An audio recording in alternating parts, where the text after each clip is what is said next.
Good morning and welcome to our midweek thought. I'm Juliet and I'm the curate here at St Matthew's. We're coming to the end of our series on Sunday mornings on forgiveness. Forgiveness is so key and so important in our lives that it's in the Lord's Prayer, which Jesus taught his disciples to pray on a regular basis. He taught us to say, "Forgive us our sins as we forgive those who sin against us." So firstly, forgive us our sins. None of us are perfect, therefore we all need to ask God to forgive us. The good news is that we know God forgives us. He doesn't find it hard. He loves us unconditionally, and when we say sorry, he will always forgive us. The next part of that sentence in the Lord's Prayer is the really hard bit, as we forgive those who sin against us. Just as we have sinned against others, others have also sinned against us. We've all been hurt by others, either accidentally or deliberately, through their words or their actions. And if we don't forgive, we build up resentment, anger, hurt. We may hold a grudge. We may want to hurt them back.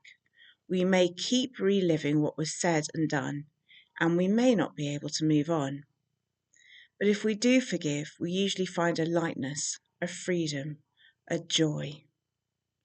In R.T. Kendall's book, Total Forgiveness, he says that forgiveness is not approving or excusing what someone has done. It's not pretending that we're not hurt, denying what they did, or turning a blind eye. Forgiveness is choosing not to seek revenge, choosing not to bear a grudge, choosing to let go of bitterness, choosing to show mercy, even if the other person doesn't say sorry.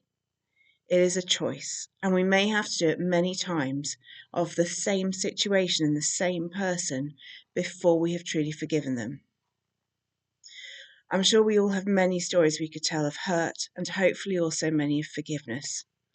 But here's one of mine. A long time ago, over 20 years ago, I was really hurt by the behaviour of some people more senior in a job. The environment got so hard that I had to leave my job because I couldn't take it anymore. And for a long time, I couldn't forgive these people. Gradually, I started to forgive them, but each time I made the decision to forgive, I'd eventually find myself dwelling on the hurt again, reliving what was said and what was done, and feeling angry and hurt all over again. This is my experience of forgiving again and again, the same person, the same situation, until eventually I realised that the pain had left and I had finally found peace. Then more recently, I was in a situation where I realised I was likely to bump into one of the people who had been involved. I was really nervous and I actually didn't want to face them. I prayed again that I'd be able to truly forgive, and then I prayed that I would bump into them and somehow demonstrate that I was at peace with what had happened. A short while later, I did indeed bump into that person. He recognised me, we said hello, we had a brief conversation about where we were both at all these years later. And as he walked away after our conversation, I had a picture of a plaster being taken off a wound, and I saw the wound healing up completely. I felt a greater sense of peace about what had happened than I'd ever felt before. It had taken me over 20 years, but I feel like finally I had truly found peace and forgiven what had happened. Being able to forgive those who have sinned against us can be the most painful, most difficult thing we can do, but also the most freeing. Often it is only possible with God's help.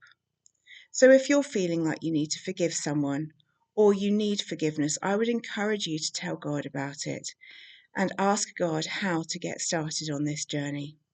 Perhaps talk to a friend and ask them to pray with you, or come to church on Sunday and we'd be really happy to pray with you after the service. You don't need to give us all the details. We can just pray because God knows what's happened. Thank you for listening to the midweek thought, and just pray that you have a good rest of your week. Goodbye.